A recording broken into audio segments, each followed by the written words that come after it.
Tell us about working with that first video and all of that. Like, how did you actually edit it? Because that was another thing you said that was fucking ridiculously interesting. Because we're talking about very early days of editing and video. Well, early, but you know. Headaches, bro. Like, that's not my thing. You know what I mean? Like, I hate editing. You know what I mean? So they taught me how to edit. You know what I'm saying? They taught me how to use what was it? Final Cut Pro on the Mac. And also shout out to my brother Carleon Brown. Mm. You know, who I like to call, you know what I'm saying, Ruckus, because that was his first name I met him as, you know, back in them Street Sounds days. A lot of people, you know what I'm saying, came from the Street Sounds days. You know, I feel like Street Sounds don't get enough props, but But it's you know what street I mean? sounds. Street Sounds, like I said, it was like a little thing that niggas, like the community center, Okay, okay, okay. um, Right.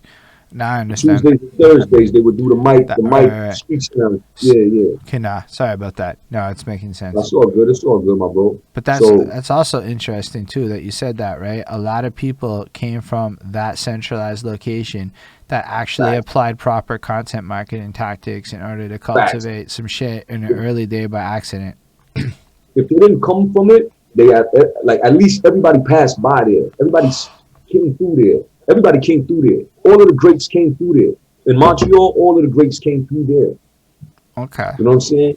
So I don't care if you name them, man. They all came through there. You know what I'm saying? So shout out to Street Sounds, man. We love and miss that shit, man. So Carleon Brown helped me with the editing because he had a little bit of prior experience more than me. And yeah, man, he helped me with the editing and we dropped the video, bro. You know what I'm saying?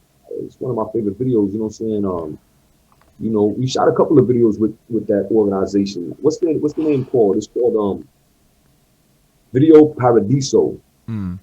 I don't know if they're still around, but they used to go from hood to hood in an RV and just teach kids how to use cameras and edit. You know what I mean? That's amazing though. Um, Even if like it doesn't exist, somebody else can start that again.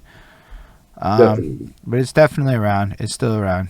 They It was exist. it was financed. It was financed by the National Film Board. Yeah, respect. Yeah. All right. So we shot a couple videos with them. We shot Ready for War. We shot Montreal Anthem. We shot uh what's the other one? Pussy. You know. Yeah, man, those are the three videos we shot with them. We shot another video called Move On, but I don't know where that video is. We shot another one called the one y'all seen before. What's it called? It was Goody, with my man's Goody. I Mm. ain't seen Goody in years, but you know what I'm saying.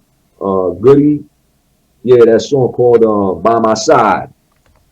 You know, so we shot those videos with them. The rest of the videos we shot independently. You know what I'm So saying? So let's go back to the videos though. How do you release a music video in 2005? Like I know how I do it now. It's get it. It's like YouTube. Hey, look, I released a video. Check it out. Like that's what we do today. That's actually been my whole career with it. It's always been YouTube. So let's go back to 2004 and talk like what do you do to actually move your song, to actually promote your shit? Like how do you actually do this stuff? So you know when something first comes out and hits society, it's less control. It's less control than when it's there for a while. Because when it's there for a while, you know the owners or whoever's in charge, the powers that be, they perfect ways how to control it. You know what I'm saying? Like Facebook and all this stuff, and YouTube and Myspace and the whole internet in general. But back then, it was like it was a free for all. It was MySpace, it was YouTube, Vimeo was popping, there was Black Planet, there was High Five, there was what's the other one? There was a bunch of Facebook. There was a bunch of like you know what I'm saying new websites that you could just promote everywhere. I had like five. I had like six accounts, six, seven different social medias. You know what I mean? You could just share them everywhere. But MySpace was the biggest one. You know, you upload your music or your video on YouTube, and then you take that link and you blast it all over the place. You know, and that shit got me known like in places outside of Canada. Like I was getting real love from different real places. You know, and that's actually what kept me, you know, inspired and kept me motivated, because if it was up to this city in real talk, I would have been discouraged a long time ago, because, like I said, the hate is overwhelming sometimes, you know? I speak to a lot of artists that's my age, and the hate is overwhelming. A lot of them, they just, it's like, it's discouraging, because I don't know, man. It's the culture is not celebrated, or the culture is not celebrated, or you know, like lived out the way it should be. You know what I mean?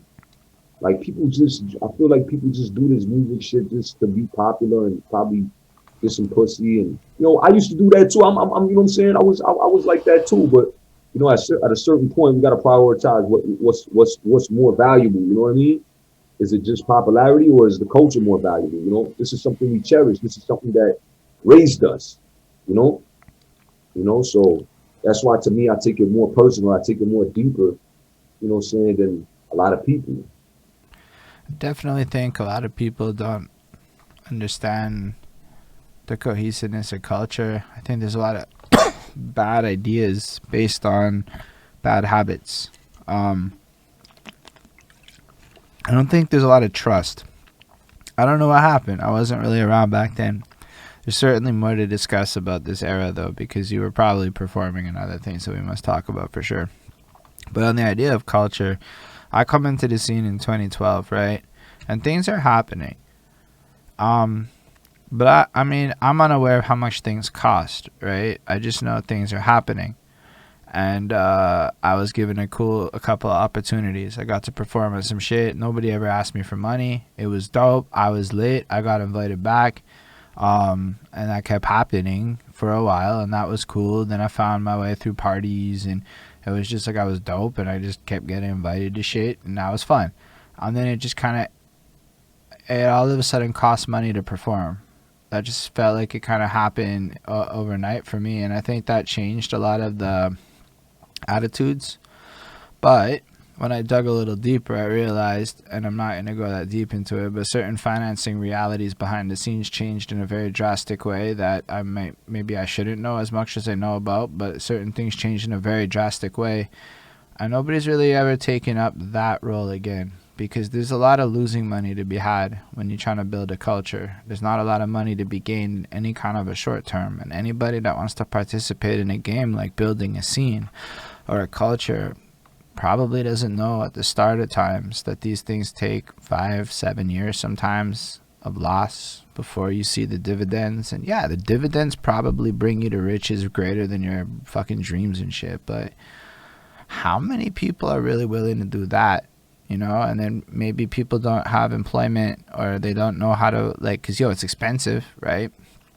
And that's the truth of it is, I don't talk about the money, but like I had to go get a decent salary to pursue the life I'm living now, and so I have to work every day, and I can't, like, it's whatever your boss tells you what's up, you do what's up, and then it costs money. And I don't like to like be like, fucking, I don't want to be like that guy, but I think that's a part of the scene that creates this environment.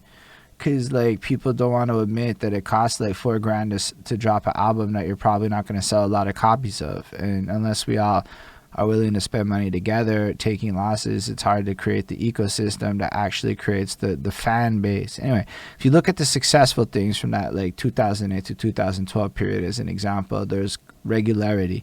People were able to get attached to characters and shows and vibes, and it brought in a crowd. But it was so many elements, from Don Smooth to like Blaster to all these things where so many people.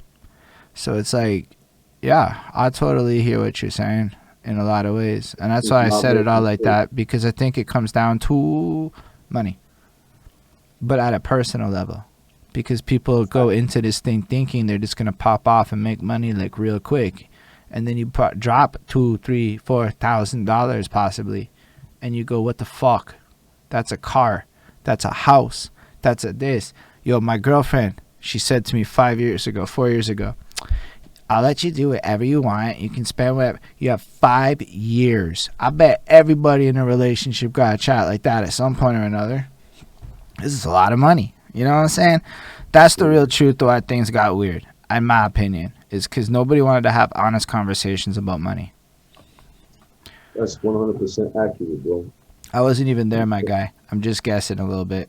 No, and I don't. And if I understood you properly, you said something like it started in like 2008 and 2012. They started charging for shows, but it started way before that, my brother. You know, That's just it started like they wanted you to sell tickets for you to perform, like to open up for a big act that comes from out of town. They want you to sell tickets for you to perform. A lot of times they want you to pay a certain amount of money for you to perform, or just sell tickets, even if it's not a big name. So that's why I kind of like got turned off because I'm an artist. I'm not a fucking promoter. yo. I'm not a promoter either. I can't sell shit. Yo, you know what my least favorite thing is? Is when motherfucker goes, yo, you can't sell 10 tickets to a show. And I'm like, probably not, my guy. I don't even know 10 people who go to a bar. How am I going to Yeah. get 10 people to go to a show? I don't know 10 people in my life right now that actually go to a bar. I can't sell tickets, my guy. I can perform.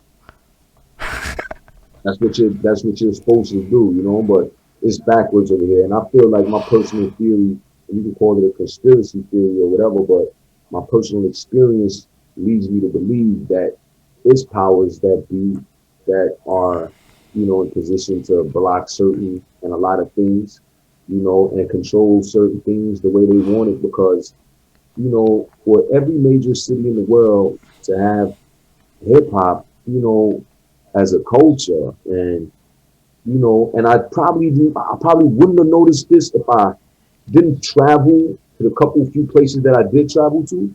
But Montreal is like